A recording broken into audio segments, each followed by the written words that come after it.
आलमगीर साहब के बाहर आने से इरफान अंसारी की बेचैनी थोड़ी बढ़ गई है। हमारी लड़ाई भाजपा से है।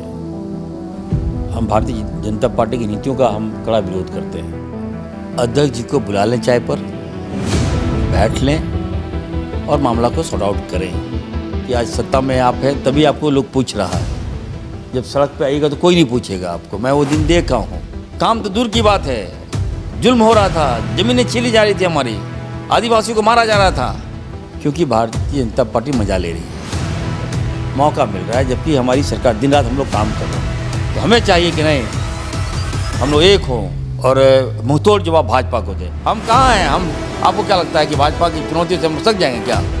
एक होना होगा हम लोगों को। मत लड़िए आपस में। बिहार भाजपा जीती ड्यू टू SIR और बंगाल में भाजपा जीती है ड्यू टू SIR। हम तो कहेंगे कि SIR की आवश्यकता इस राज्य को नहीं है। हमारे तो लाखों लाख में, हमें लगता है करोड़ों वोट कट जाएंगे हमारा। अब तो चिंता सता रही है, पर हमें लगता है सबसे ज़्यादा वो लोग इरफान अंसारी को ही टारगेट करेगा। देखिए, बड़ी पार्टी है कांग्रेस और हमारी लड़ाई भाजपा से है। हम भारतीय जनता पार्टी की नीतियों का हम कड़ा विरोध करते हैं और जो भी बातें हो बंद कमरे में होनी चाहिए, चाहे वो फाइनेंस मंत्री हों, चाहे वो हमारे अध्यक्ष हों। जो भी बातें हैं, क्या बात है, आपस में मिलना चाहिए, संवाद खत्म नहीं करनी चाहिए। अगर फाइनेंस मिनिस्टर नाराज़ है तो क्यों नाराज़ हैं, इनका समाधान करना चाहिए आपको। तो आपको लग रहा है कि प्रदेश नेतृत्व सक्षम नहीं है ये जो अंदरूनी खींचतान हो रही है उसका पटाक्षेप करने को लेकर? नहीं, सक्षम की बात नहीं। देखिए, बड़ी पार्टी है तो बड़ा सोच रखना होगा और हमारे जो अध्यक्ष हैं बिल्कुल शालीन हैं, सरल हैं, उतना हार्ड स्टेप नहीं लेते हैं वो, हार्डकोर नहीं है। और फाइनेंस मिनिस्टर जो हैं वो भी अच्छे हैं और मजबूती के साथ अपने विभाग को चला रहे हैं। तो उनको जो भी बातें हैं तो वो अध्यक्ष जी को बुला लें, चाय पर बैठ लें और मामला को सॉर्ट आउट करें, क्योंकि भारतीय जनता पार्टी मजा ले रही है। मौका मिल रहा है, जबकि हमारी सरकार दिन रात हम लोग काम कर रहे हैं। जनता में एक अच्छा मैसेज गया है हमारे विभाग से, खास करके मैं तो जहाँ जहाँ जा रहा हूँ लोग उमड़ पड़ रहे हैं, पागल की तरह लोग करेंगे नहीं सर, हम लोग अब तो पार्टी से जुड़ रहे हैं, आपके कांग्रेस से जुड़ रहे हैं।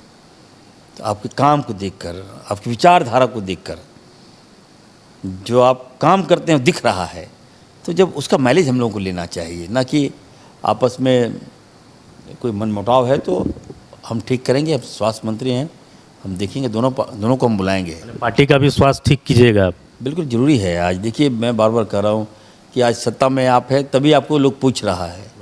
जब सड़क पे आइएगा तो कोई नहीं पूछेगा आपको। मैं वो दिन देखा हूँ, रघुवर दास की सरकार में मैं देखा हूँ, विधायक था मैं, हम जीरो थे, लड़ते थे धूप में, मतलब लू आ जाता था हमारे पास, कुछ सुनने वाला नहीं था, पदाधिकारी मनमानी करते थे, अफसरशाही हावी था, काम तो दूर की बात है, जुल्म हो रहा था, ज़मीनें छीनी जा रही थी, हमारी आदिवासियों को मारा जा रहा था, दलित को मारा जा रहा था, उग्रवाद बनाया जा रहा था।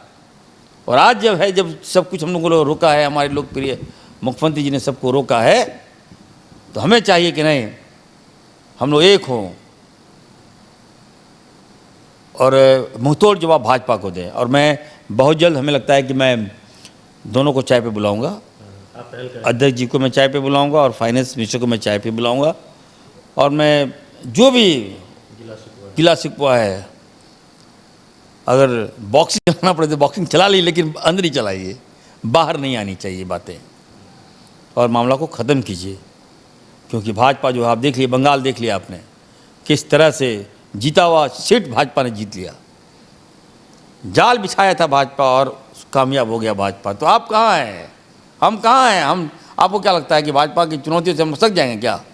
एक होना होगा हम लोगों को।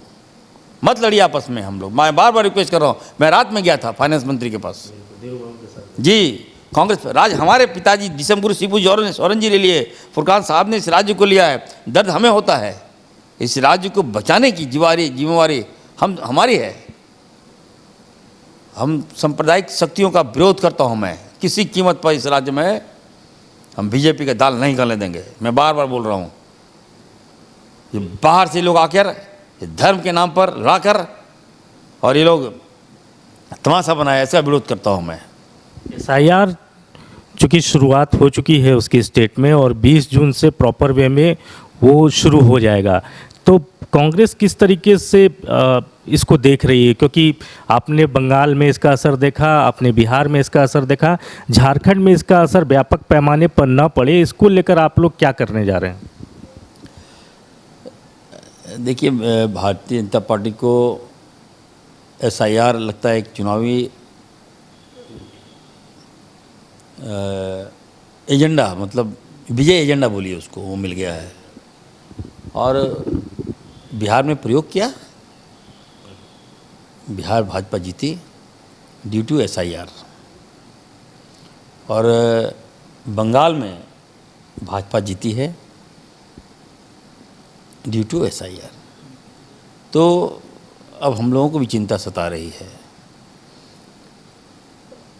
मामला सुप्रीम कोर्ट में गया था, सुप्रीम कोर्ट ने कहा कि आधा हम जोड़ने का आदेश दिया गया, आधा बोले कि चुनाव के बाद। हाँ, तो उससे काफ़ी डैमेज हो गया हम लोगों को। अगर वो जुड़ जाता तो निश्चित तौर पर भाजपा हार जाती। तो कहीं ना कहीं हमें लगता है कि भारतीय जनता पार्टी जो है एसआईआर को एक मुद्दा बनाया है, अपने चुनावी जीत का एक एजेंडा के रूप में, चुनावी विजयी एजेंडा के रूप में एसआईआर को लिया है। हमें लगता है कि हम सबको, तमाम पार्टियों को, जो गठबंधन है, महागठबंधन है, हम लोग को एकदम मुस्तैदी के साथ लगना होगा। डीएलओ, बीएलओ सबको हम लोग अपने पार्टी से भी बनाया है। झारखंड मुक्ति मोर्चा से भी मेरा आग्रह होगा कि अपने कार्यकर्ताओं को आप लोग बता दें। आरजेडी के कार्यकर्ताओं से, सीपीएम सीपीआई के कार्यकर्ताओं से, माले के कार्यकर्ताओं से मेरा आग्रह होगा कि अपना बीएलओ एजेंट वगैरह बनाएं, ताकि जब ये लोग जाएं, हाँ, ताकि छूटे नहीं। और जो गाइडलाइन आया है वो इंग्लिश में है। अब वो हमारे लोग नहीं जानते, ठप्पा लगाते हैं हमारे लोग। हम तो बता रहे हैं लोगों को, तो नहीं समझना चाहते, बोलते नहीं कटेगा नाम। हम आदिवासियों के बीच जाते हैं, हम बात कर रहे हैं कि एसआईआर में ऐसा होगा, बोले देख लेंगे हम लोग। वो जानकारी नहीं है उनको। हम तो कहेंगे कि एसआईआर की आवश्यकता इस राज्य को नहीं है। हमारे तो लाखों ने, हमें लगता है करोड़ों वोट कट जाएंगे हमारा। ये तो प्रक्रिया है ना, सुप्रीम कोर्ट ने भी कहा है, तो ये तो प्रक्रिया है। नहीं, इसकी क्या आवश्यकता है प्रक्रिया की, बताइए ना आप, मैं जानना चाहता हूँ। वैसे लोग जो डेथ कर गए हैं, का विजयी प्रक्रिया है ये। जो डेथ करता है वो तो वोट देगा ही नहीं, वो तो स्वतः कट जाएगा। ऐप डाल दीजिए ना मोबाइल में, जो वोट नहीं डाल रहा है, जो डेथ कर गया है, एक सर्टिफिकेट लीजिए, नाम काटिए। लाखों लाख लोगों का नाम काट दे रहे हैं। अब तो चिंता सता रही है और हमें लगता है सबसे ज़्यादा वो लोग इरफान अंसारी को ही टारगेट करेगा। जामताड़ा में डर लग रहा है आपको? मुझे डर लग रहा है, क्योंकि भाजपा का किरकिरी कौन है आज? आप देखिए, कौन बोलता है भाजपा के खिलाफ? तो डैमेज किसको करेगा भाजपा? देख नहीं रहे हैं कैसे सोशल मीडिया तो इरफान अंसारी के चलते चल रहा है भाजपा का। एक आखिरी सवाल डॉक्टर साहब, एक आखिरी सवाल है। आलमगीर, एक आखिरी बस। आलमगीर साहब आपके पुराने गार्जियन, सहयोगी, जो कह लीजिए, संगठनकर्ता, और अब चूंकि वो बाहर आ चुके हैं जेल से लगभग 2 साल के लंबे इंतज़ार के बाद, पहली प्रतिक्रिया हम चाहेंगे कि क्या है उनको लेकर? देखिए, आलमगीर साहब एक सीनियर लीडर हैं और सुप्रीम कोर्ट ने न्याय दिया है, बेल में आए हैं। हम वेलकम करते हैं, स्वागत करते हैं। और जिस प्रकार पूर्व में सभी लोगों को बेल मिल गया और आलमगीर साहब को भी उस समय बेल मिल जाना चाहिए था, उनको न जाने क्यों नहीं पहले बेल मिला। हम लोगों को लगा था कि बहुत पहले बेल मिल जाएगा। तो चलिए, देर आए दुरुस्त आए, और हम चाहेंगे कि स्वस्थ रहें और सहयोग करें हम लोगों को। उनका अनुभव है, उनका मार्गदर्शन हम लोगों को मिले, और हम लोग उनके मार्गदर्शन पे हम लोग काम कर रहे हैं, अच्छा करेंगे। एक बात बहुत तेज़ी से फैल रही है कि आलमगीर साहब के बाहर आने से इरफान अंसारी की बेचैनी थोड़ी बढ़ गई है। सुनिए ना, कोई बेचैनी नहीं। देखिए, मेरे लिए कोई मायने नहीं रखता। ये हमें काम कार्य करता है, पार्टी ने सम्मान दिया है, मैं उसको निभा रहा हूँ, अच्छी तरह से निभा रहा हूँ। और आलाकमान तय करेगा, ऐसे कोई बात नहीं है। मैं तो रिस्पेक्ट करता हूँ आलमगीर साहब का, ऐसी कोई बात नहीं है। हम लोग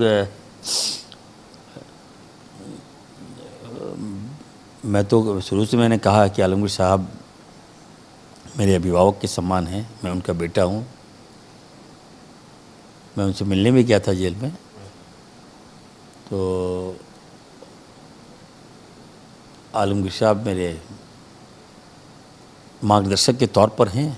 वो दिशा निर्देश दें हम लोगों को, उनका अनुभव हम लाभ लेंगे और काम करेंगे। बहुत शुक्रिया हमसे बातचीत करने के लिए।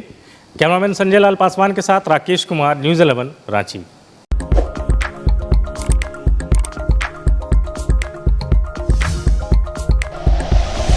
Like and share videos, subscribe करें हमारा चैनल और प्रेस करें बेल आइकॉन। न्यूज़ 11 भारत, सच है तो दिखेगा।